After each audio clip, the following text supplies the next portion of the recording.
Do you hear that? Can you hear that? No. The printers are silent. All silent. But not for long. You know me. There's always something new to print.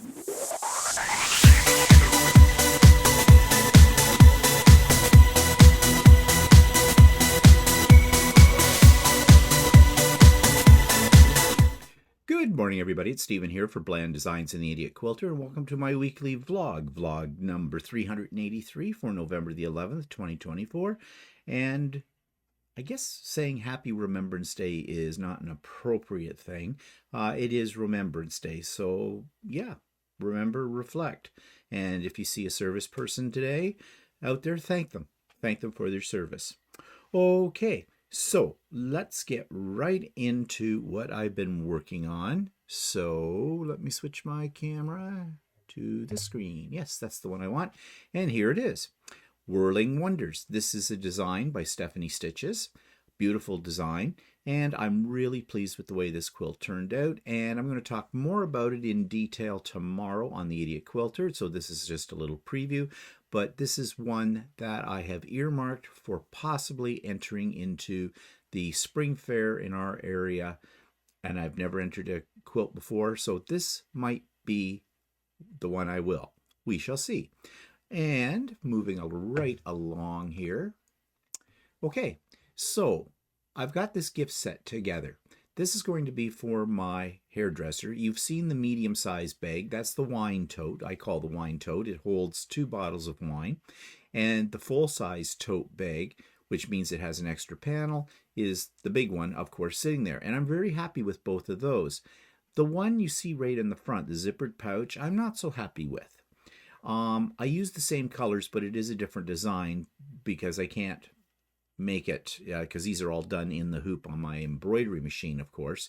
I ran into some problems with that zippered bag, user errors. I tried to recover from it. Yeah, in the picture it looks decent, and in real life it looks decent, but I'm not happy. So I think I may actually redo this and be a little bit more careful this time when I'm doing it, when I read the instructions, because that's where I went wrong. I'm not absolutely sure it went wrong, but it went terribly wrong when it came to the lining. So I might redo it just because I'm going to give it as a gift, and I don't want anything less than pretty much perfect as a gift. You probably understand what I'm talking about. So those are some things I've been up to. I've been up to some other things as well, which I'll talk about tomorrow on the Idiot Quilter episode. But for now, let's take a look at security. Okay, there's a lot of talk after what happened last week in the United States about people coming into our country. I don't think that's going to happen, but we do have a problem with immigration, refugee status, and things here in Canada. And this particular video I found really interesting. It's a series of videos, actually. It comes from a television program called Border Security. And basically, it's up close and personal video clips of what people try to do when they go through border security in terms of what they're trying to smuggle in to the country, illegal activities, those kind of things.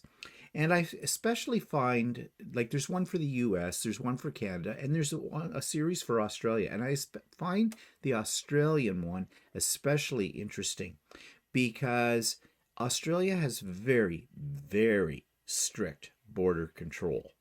And having visited there 4 times, we know all about that. But it is amazing what people try to get into the country. And I must say that being a border security guard is not a boring job, at least according to these videos. So here's what I'm talking about. This week's YouTube video clip comes from something I found really fascinating, and actually it's a very good thing if you're a traveler and you go to different places in the world. And this is called 6th episode of Border Security Marathon Australia Season 10. And there's a lot of these, but it's amazing what people try to smuggle into foreign countries and what the consequences of this are.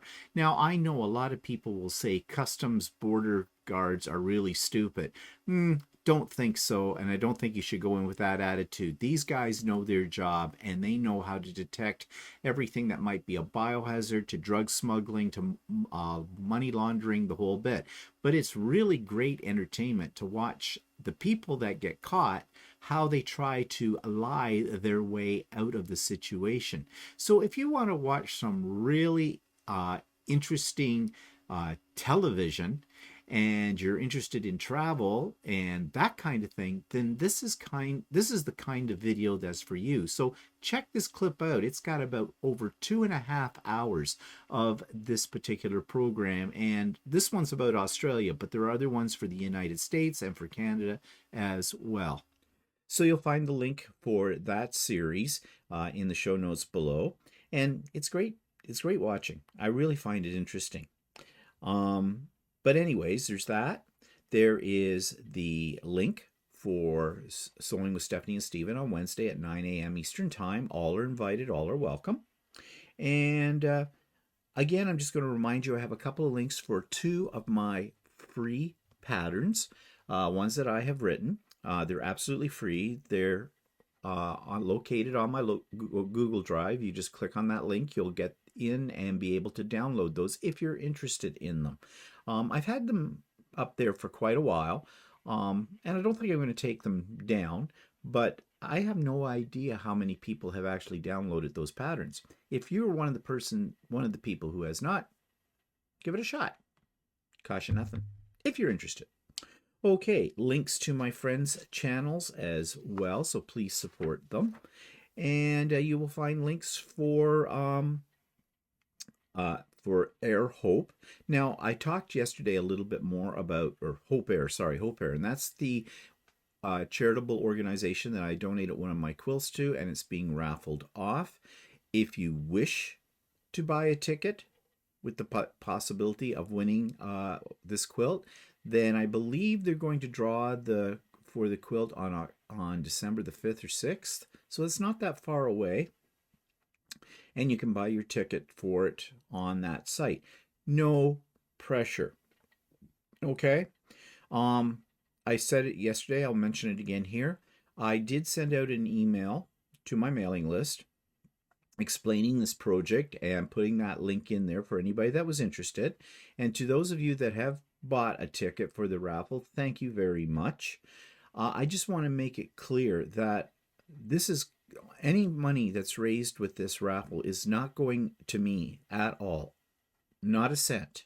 And I think there may have been some people that were upset with my email that I sent out through the mailing list advertising this raffle.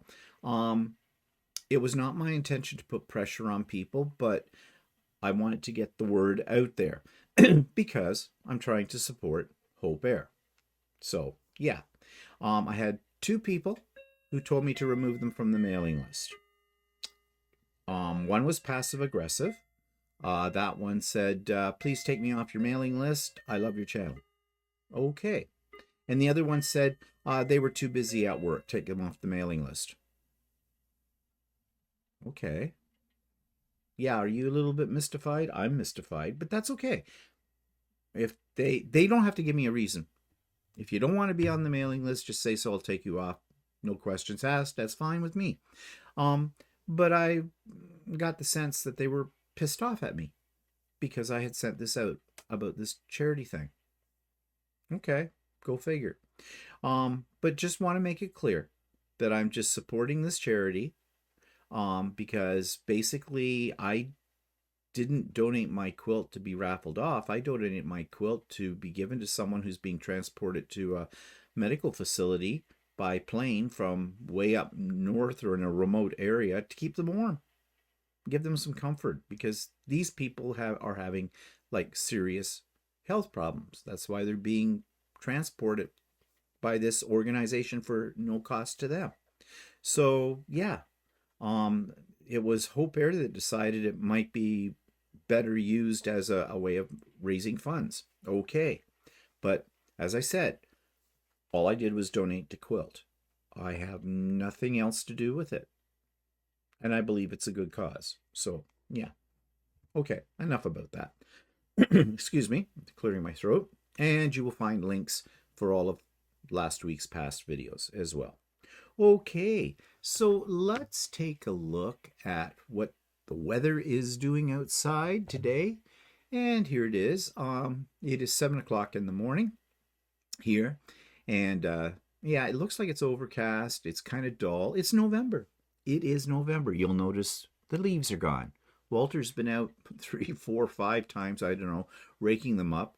It's like there's a competition between him and the neighbor.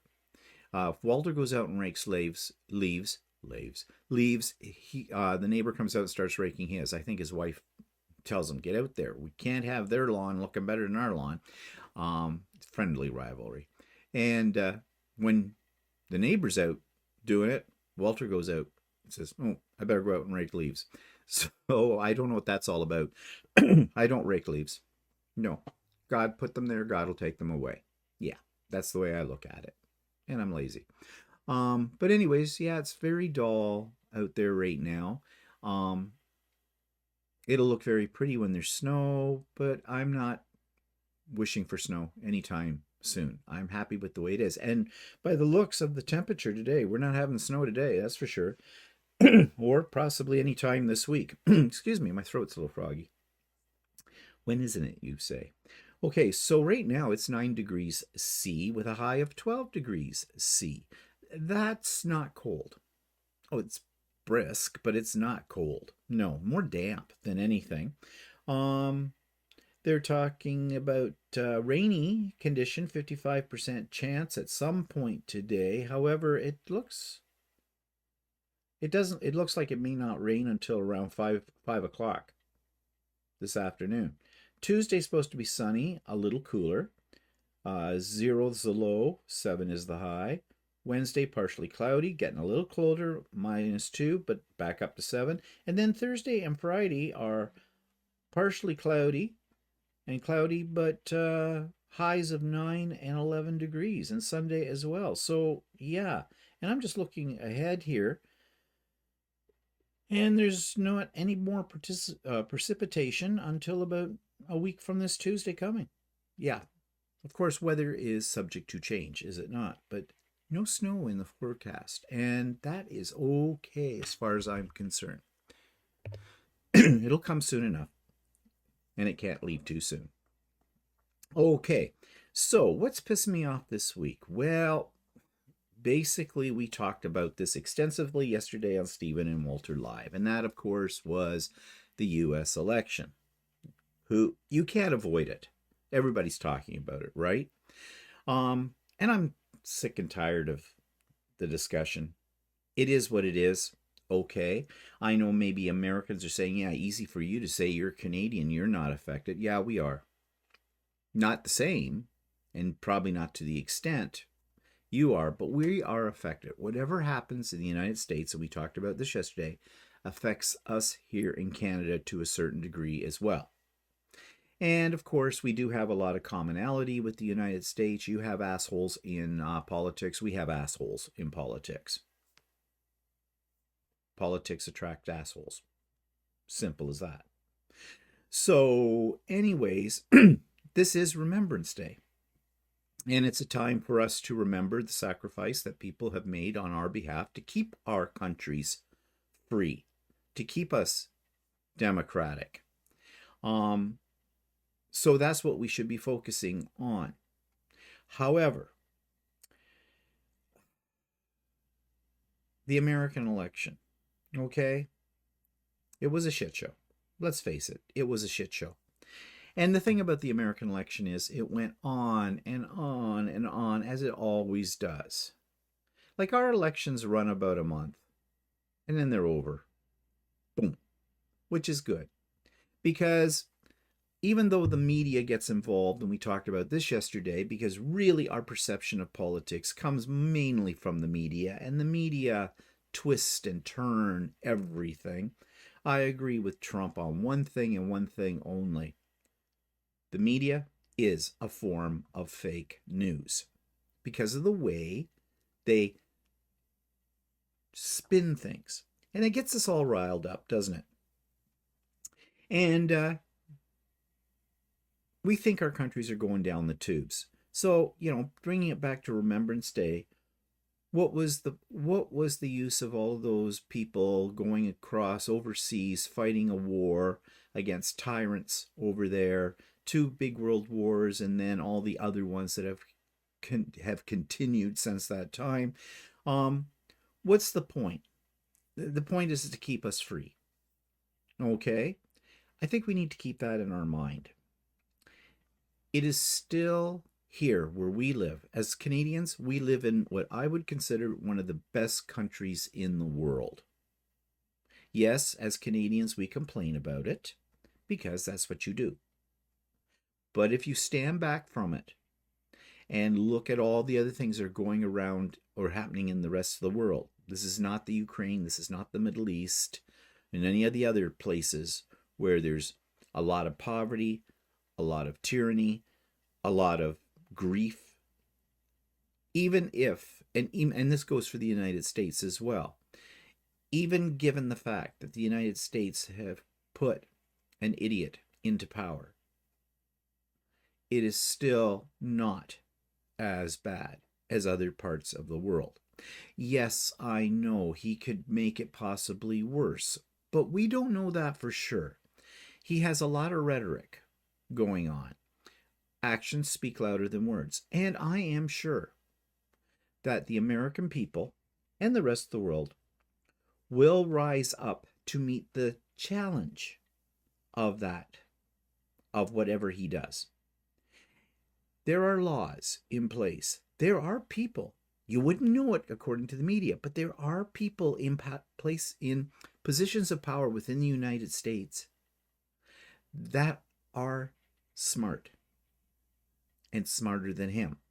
But we don't hear about them. We talked about this yesterday too. We don't hear about those people because they don't sell advertising for the media outlets that are giving us the news. They want to pick on the weirdos because people are glued to their TV set because we're attracted to weirdos. We love to see shit shows. It's entertainment. The nice guys don't rise to the top in the media sector. So it's easy to forget that there are people out there with cooler heads and sensibilities in both our countries. Because the same thing happens here, just on a little smaller scale. Well, we're a tenth of the size of the United States. So go figure. So we have a tenth of the problems. I don't know. But I guess the bottom line is on Remembrance Day, we should be very thankful for where we live, whether it's in the United States or in Canada. We should be thankful for that. We have people to thank for protecting us and keeping us in a lifestyle we have grown accustomed to. And yes, there are bumps along the way, but we will survive. And I think that's what people need to right now who may be despairing over what has happened in the United States. I think we need to keep everything in perspective and look at the larger picture. Both of our countries have been here for a couple of 100 years. We have seen wars, we have seen depression, we have seen economic prosperity and economic failure. We have seen a lot of things over that time in our two countries, but we're still standing, we're still here. And one man is not going to undermine the stability of our countries.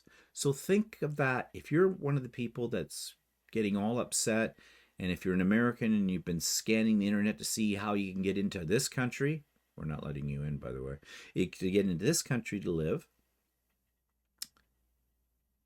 think about what you have now. And you can't depend on other people, i.e., the government, to give you a life you would like to have. You have to take that life for yourself. You have to do the hard work to get that life. Don't sit around and bemoan what's happening. Do something about it. Stand up for what you believe in. Protect your country. You don't have to be in the military to protect your country. It can start right in your own neighborhood. I'm not saying go out and get a gun, okay? I'm saying support community efforts to make your community a little better place. Don't just sit back and let other people do it and then bitch about it. Get in there, get involved. And I think if you do get involved, it's going to make you a little happier because you will feel a sense of accomplishment. You will feel that you have done your part, that you have contributed to society. Bitching about the politics and what just happened does not contribute. So that's something maybe that will bring some people a little bit more comfort in these trying and challenging times. Yeah. Okay. Moving on.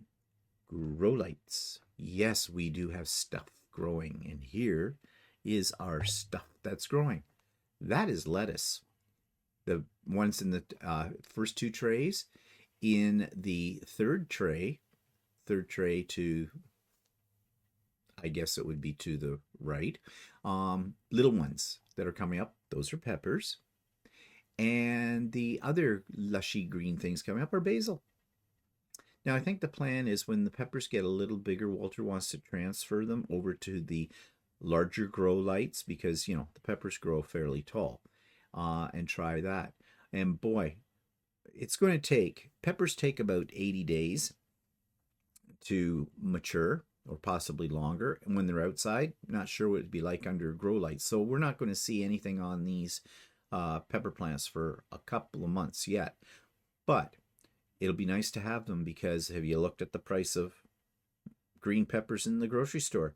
The other day we went in to get a green pepper, $4.99 Canadian a pound. Yeah. And I don't know about you, but as far as our household is concerned, having green and red peppers is basically a staple. So it'll be nice to be able to grow our own. So things are coming along again, and not only that, but it looks so much nicer right now than just dirt kind of a thing. It's a decor item in our home too. So it serves many purposes.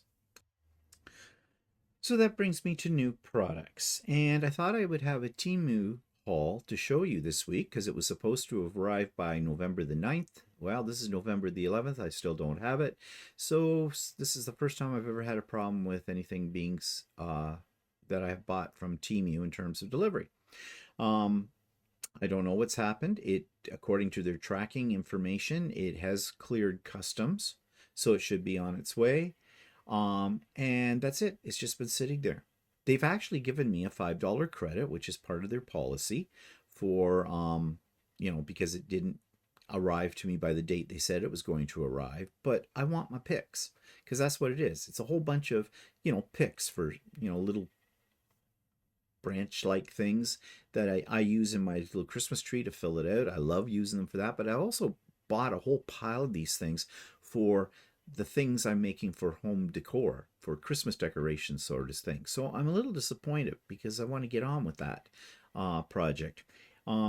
So right now I'm sitting in limbo, waiting. There is a number I can call, but they're open only on Mondays to Fridays, so I may call it later to see what's happening. I'll check the tracking again to see if any movement on it, but that's disappointing. And that's the first time I've been disappointed by Temu. Okay. Which makes me now think maybe I'll think twice before I order from Temu again. I don't know. We'll see. But I did buy a couple of other things, and these I will talk about later, but just a preview, and it has to do with 3D printing. I bought a house. If you remember last week, I showed you a video. I think it was last week that I showed it to you, where this YouTube creator had put together a whole little haunted house, Halloween house. It was all 3D printed. It was very elaborate. Well, I checked out the creator of those files, and he has some for Christmas as well. They're kind of pricey. Well, they're not that bad, but like they range in price from about $10 up to about 25, $26 for the files. And there's a lot of pieces and a lot of time printing. But I decided to take a chance. I'm challenging myself with my 3D printers. So I bought one of the Christmas houses. I have all the files. I even bought lights for it, the ones recommended by the creator. He has a whole lot of PDF files to go with it to show you how to put everything together step by step, and some special glues because PLA does not stick well, does not glue well, and some of this has to be glued. So I bought two different types of glue that I've read online are supposed to work with PLA, and I've got all that stuff. I just need to get started on it, and that's one of my little projects for later today.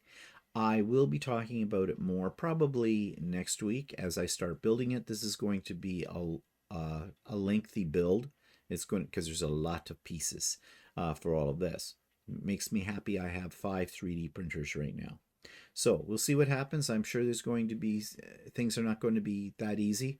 There's going to be some technical problems as well, but I'll let you know about that. So those are the things that I bought new this week. Well, I bought a light for one of my printers, 3D printers that didn't have a light, and got that too. So yeah. Okay. So I've got nothing really more to show you in terms of new products. So that takes me to, can I print this 3D effing thing? And these are little Christmas houses. Now, if you don't already know, and most people would, 3D printers are good for making all kinds of cute little things, but they're really great for seasonal decor. And I have been making a whole pile of little houses and trees and things that are very stylized for a Christmas centerpiece and maybe for other places in my house as well. I really don't know what I'm going to do with all these bits and pieces yet. I just saw them, thought they were interesting, and played around with them in different filaments. So yes, you can see that my trees and things are not conventional colors, but that's okay because I figure at Christmas time, it's all about all kinds of colors and you can get away with this. So let's just take a little closer look at these. Now, if you notice, these houses are translucent. This is a special filament that is translucent, and the idea here is you can put a little light. And in these particular house models, you'll notice they're sitting on a base, and the base has a hole in it for putting a little tea light up inside, or a little remote control light, which I need to investigate some better little remote control lights with timers than what I own already, because they go through batteries really quick. So I got to see if I can find an alternative to that. But these right now, as I said, are just different ones that I have made. I'm not absolutely sure what I'm going to do with them. I have an idea of making a centerpiece for my dining room table like I did at Halloween time. And I've ordered some more things from Temu to add to that display. But I will show you that when I get it finally designed and done. Now, of course, what's a Christmas display without Santa Clauses? And there's lots to choose from on the internet. Here's one. Notice again, I'm doing it in two-toned filament. I'm not really concerned about the accuracy of color. I'm not doing a lot of reds and greens. Although you can see in the back here, I have a stylized Christmas tree in sort of a blue-green, depending on the way the light shines on it. I did make a Santa out of the white filament, and I made a tree as well with that, because one of my ideas, again, for that centerpiece is to do the whole centerpiece entirely in white, but I don't know how that's going to work out. Here's a more traditional Santa Claus figure. And you know, the thing is, you can scale these. You can make them bigger or smaller. So I'm thinking of taking this one and making it into a series in different colors, but you know, maybe graduate it in size, go from large to small, that kind of idea. And similarly, you can do it with trees. You can see this little pink tree right here. Well, there's a bigger version of it, the same tree. But you can also get trees in various geometric shapes and styles that are kind of fun as well. So yeah, you can use your 3D printer for making seasonal decor, and you can have a lot of fun with it. And right now I'm also making napkin rings, Christmas napkin rings, but we'll save that for a future video for can I print that effing thing? And the answer to that question today is yes, I can. Now, keeping on the creation theme, the blast from the past old video clip from about 12 or 13 years ago when I was a paper crafter. I have a little video here that from the past to show you called Jelly Plate Transfer Technique. I was so excited when I discovered the whole jelly plate um, technique for creating backgrounds and things for art journaling. Almost excited about those as I was about a 3D when I got my first 3D printer. And then when I discovered that you could take an image from a magazine or whatever and using a technique with these jelly plates where you could make a transfer of it onto your pages, that was amazing as well. So I decided to share that information with other people and I made a video about it. And that's what you're going to see here. For this technique, we're going to do a transfer technique using clear packing tape. And basically what we're going to do is create a design on our jelly plate and then pull it up onto our packing tape where we can use it on a scrapbook page, on a card, put it on a piece of aluminum, whatever, to transfer our design. So the first stage is we need to grab a couple of colors and put them on our plate. But before we do that, we're going to take a couple of pieces of torn paper and just lay them here. This is just going to act like a mask. So where this paper is, the color will not transfer to the jelly mat. And I'm going to add, let's see, let's try a little red.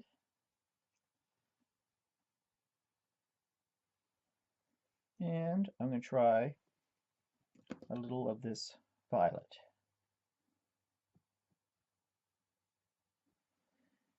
And I'm putting the two colors on at once. So you see, it sort of makes a gradient as I go across it. I got quite a bit of paint on there, so I'm going to take some of the paint off on my scratch piece of paper. And just going to give it another little thin. Okay.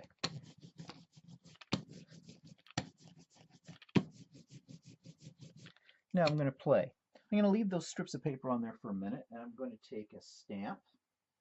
Again, this one is little spirals coming out of it, and I'm just going to randomly stamp it into the paint.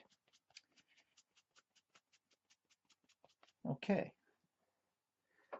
So now I'm going to do I'm just going to take these little pieces of paper off. Or actually what I'm going to do first is I'm going to do something called a subtraction.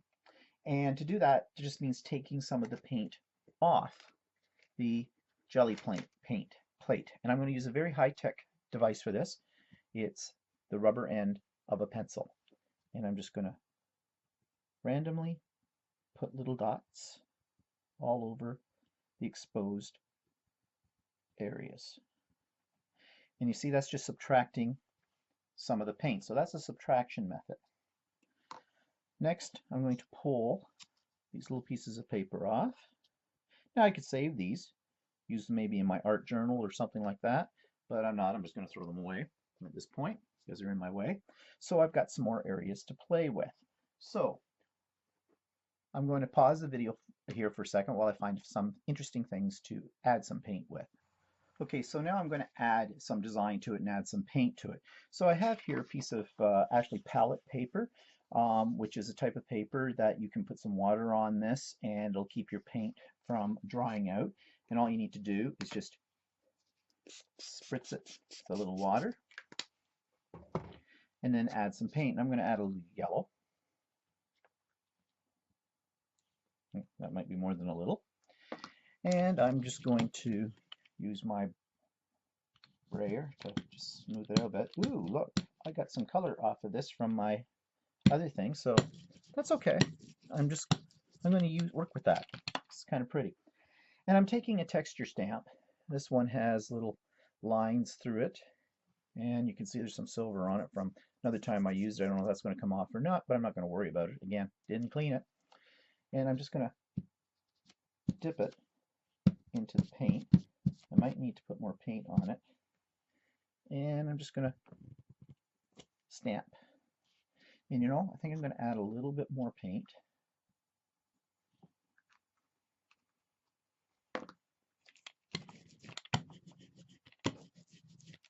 Maybe this time I'll use my palette knife instead just to smooth it out, as opposed to the brayer. Can't have a hard time with that word, I'm sorry. And we'll dip that in. Pick up some paint. Try it there, and maybe one more time over here. Okay, clean that off because it is paint, and you know what happens. Paint dries, and then we have a problem with our stamp. So give that a fairly good clean. Okay. And I'm going to go back to another rubber stamp, and I think I'm going to add, let's add some of this light blue.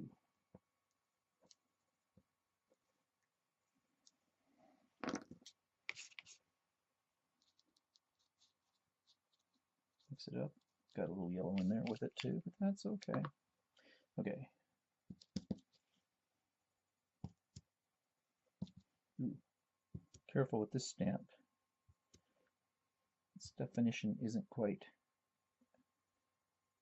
as fine as the other one. Okay. I'm going to clean that off with my baby wipe.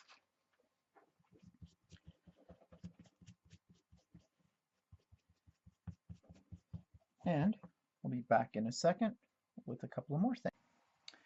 This time I've put a little red on my palette paper, and I'm just going to smooth it around a little bit. And I'm going to take a little cup, a little shot glass thing, and just roll the rim in the red paint. Put enough on here, pick up, and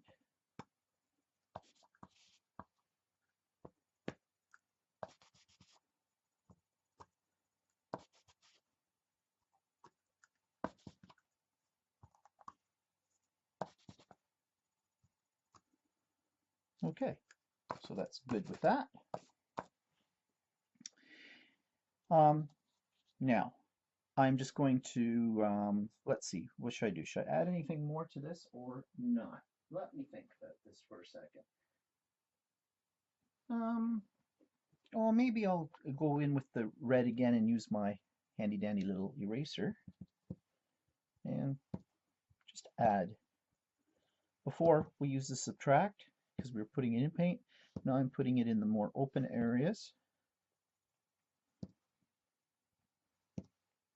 It's kind of fun because you never know what you're going to get. I think I'm giving this thing some measles here. Just trying to break up some of the areas that are more solid colors, like over here, for example.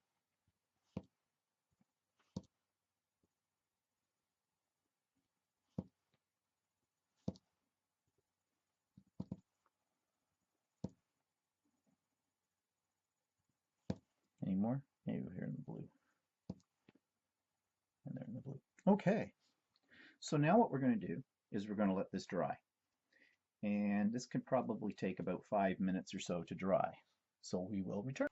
Okay, now that your jelly plate is thoroughly dry, and you want to make sure it's absolutely dry, because for this technique, when you start laying down the packing tape, if your paint isn't dry, or if it's raised up and it's still a little soft, it might smear a little bit on your tape. That might not be the worst disaster, but you'll want to see. Now, I've done some pre-cutting of some strips of packing tape, so you just lay them over.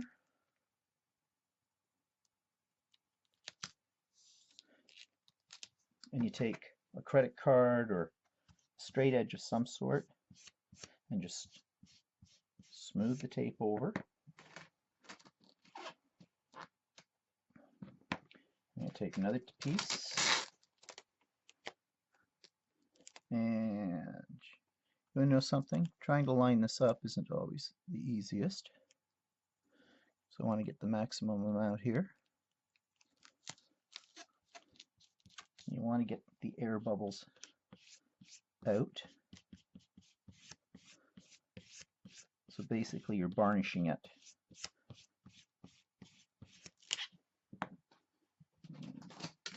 Another piece of tape. I pre-cut my tape just for the sake of this video. And I've cut the tape a little longer than the actual jelly plate itself.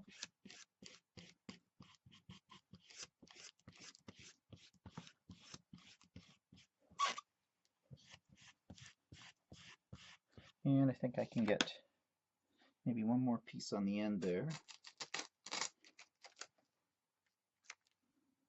It's going to be a skinny piece.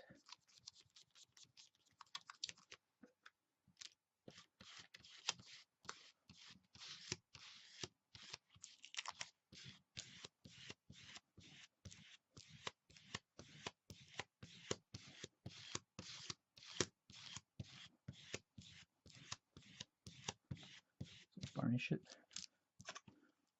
well, because this is going to lift the paint off the jelly plate. Now, I'm going to get myself a piece of wax paper.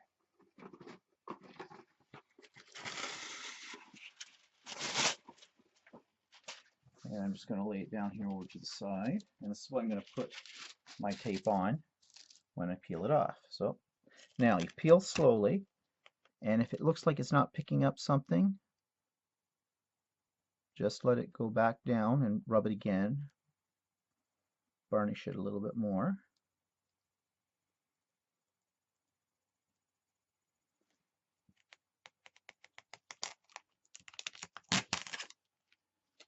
There we go, there's my first piece. I'm just going to lay that on the wax paper and take my next piece.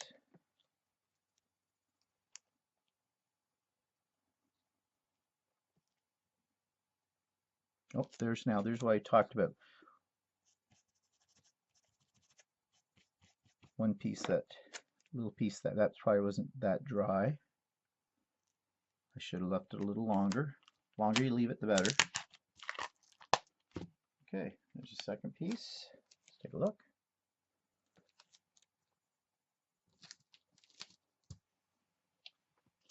And we'll pull off this next piece.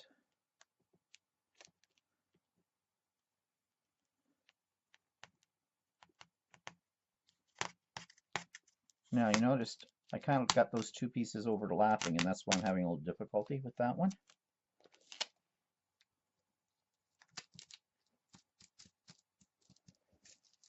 And this is the little skinny piece, the last one. Let's take that off. Oops. Now, here's a lesson.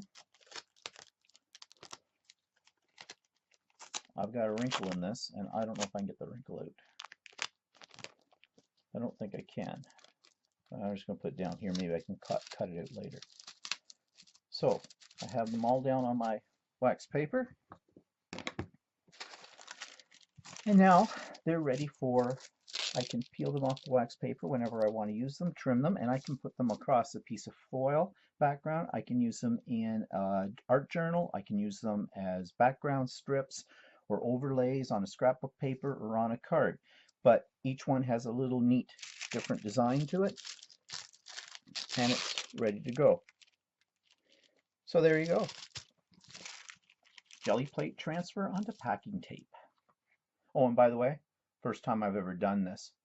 I'm pretty proud of myself. So that takes me to events in the last week. Well, we showed a little video clip of this yesterday on Stephen and Walter Live, and we went to a sew day with the Quilts of Valor, the Trenton branch. Trenton is a little place an hour and a half east of me, and that is where I donate my Quilts of Valor that I make to them.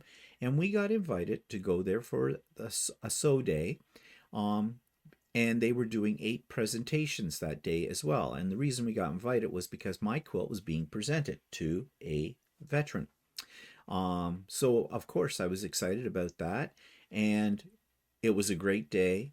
We sewed all day. We were working on quilt tops for future Quilts of Valor projects. Actually, Walter and I were working as a team. Most people were working as twos. It was a fairly simple pattern they had for us, but they had it all kitted up, meaning all the pieces were cut up and everything was ready to go. And well, we were so busy talking to other people because the ladies in this group are absolutely wonderful, so kind, so warm, so friendly, and we wanted to see the quilts being presented as well, and they did those throughout the day. Every half hour there was another presentation, and yeah, it was a really great day, and I'm hoping to be able to go to it again next year when they have this. But anyways, I did take video of the day, and tomorrow on the Idiot Quilter, you will get to see the video if you're interested of the day that we had. So that was fun. That was a great day. Yes, on Saturday. Last week we also got our flu shot. Yay! We're all up to date on all of that. But while we're in with the doctor, we decided to ask about getting an RSV shot because apparently RSV is on the rise.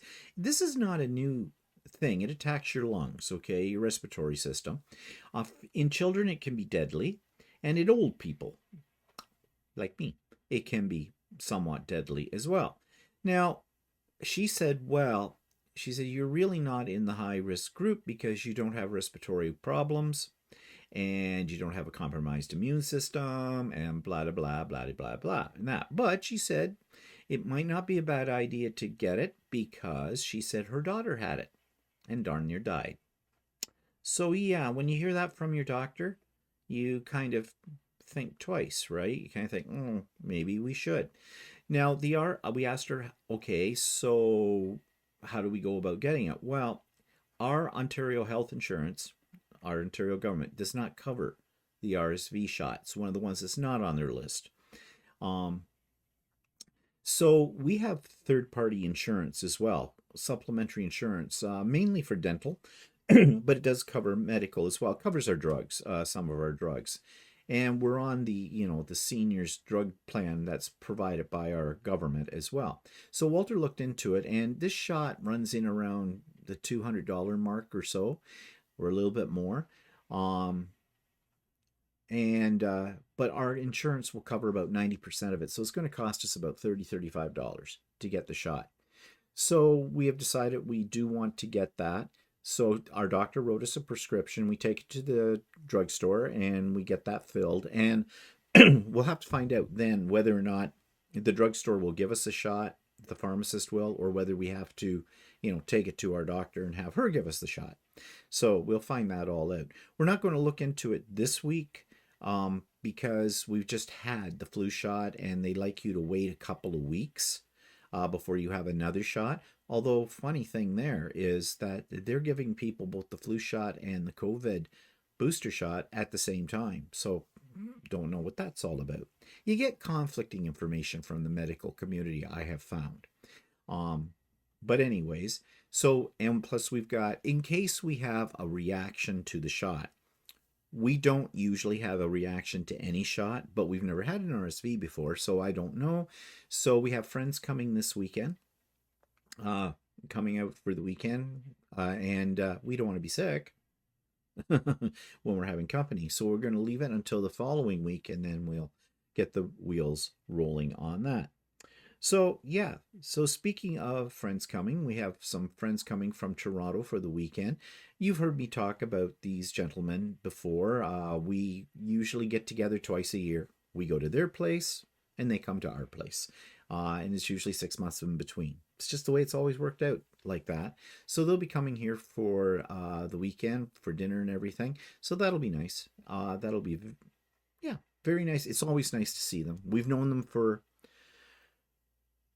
Well, they're probably our oldest friends in terms of, the number of years we've known them. We met them pretty much just after Walter and I got together. So, 40 years. Yeah. So, yeah, nothing like four old men sitting around the dining room table, gnawing at their roast beef, talking about the good old days, Yeah. Oh, well, it'll be fun. Okay, so that's it for me today.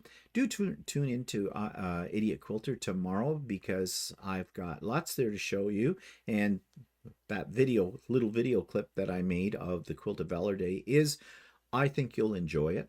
Okay, and yeah, I want you to have a great week. And maybe see some of you on Wednesday for Sewing with Stephanie and Steven. And of course, So Chatty. End of this week, we may be finishing up my shirt. We may be. Okay, so no promises, but that may be the case. And oh, who knows? The week is wide open, all kinds of things for everybody to do. Okay, have a good one. Bye for now.